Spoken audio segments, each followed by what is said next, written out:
Hello, welcome to another Mr. Smith History. Hope you're all keeping safe and looking after yourselves. And today we're going to be looking at the young King Edward VI. So what can we expect from today's video? Well, we can expect religion, we can expect war, and we can expect sheep. And all this from a boy king who was only 9 years old when he came to the throne.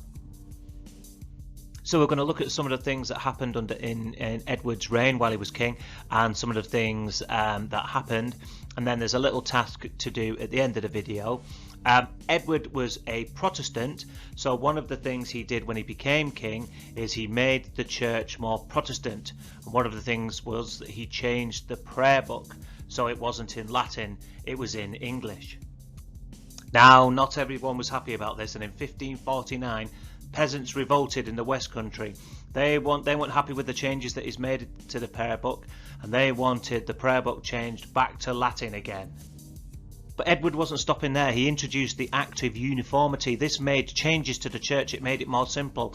A lot of Catholic churches were very grand. They would have lots of gold, lots of opulence, lots of expensive stuff. All that is stripped back because Protestants believed it distracted from religion, and the Act of Uniformity meant all the churches had to adhere to this.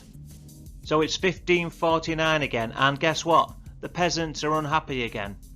They are unhappy because the nobles are going around the countryside tearing down their farms. The reason why the nobles are doing this is because they're introducing sheep farming, because it's highly profitable and they can make a lot of money from it. But obviously the peasants are really unhappy with this situation. And obviously, as a boy king, Edward cannot rule alone. He was only 9 years old when he came to the throne. So a guy called Edwardseymour was the Lord Protector. So he was essentially in charge, but he was abusing his situation, and he was using it to make money and to grab land. This could be arguably linked to why Edward was making some decisions that financially was costing a lot of money. There was war going on with France and of course and Scotland, and these wars inevitably cost a lot of money. But even though people were getting unhappy about the amount of money being spent, it didn't mean to say they wanted to roll over. When Edward gave the city of Boulogne back to France to end the war over there, people were unhappy that he'd caved in. It's 1549, and guess what? The peasants? No, not the peasants this time. Remember Edwardseymour? Well, forget about him. He's kicked out of his job by John Dudley, the Duke of Northumberland. And in 1552, Edward signed the death warrant which should have his uncle, Edwardseymour, executed.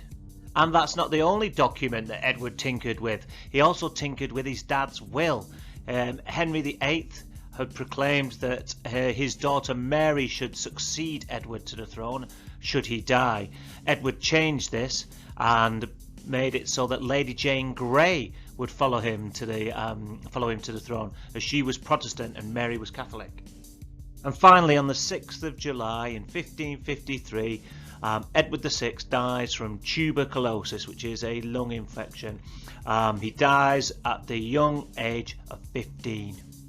So we're going to have a look now at whether Edward was good at his job, and you're going to complete a table similar to this. On one side you've got Edward was good, on the one side you've got Edward was bad. So what I want you to do is use the information that you've just watched to decide on what goes in what column. So go have a look back through the video if you need to, pause it where you want, and decide whether or not the little fact you've just heard means Edward was good at his job or not. Let's look at an example. So one of the things we were looking at was war, and the fact that Edward was spending a lot of money on war. So we need to think, does this mean he's good at his job or bad at his job?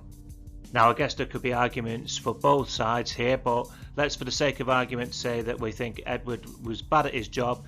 Then you would write the fact from the video into that column, yeah? And likewise, if you thought he was good at his job, you would write it over there. So that brings us to the end of our little video on Edward VI. I hope you found it okay, and I look forward to seeing you all in the very near future. Thank you. Goodbye.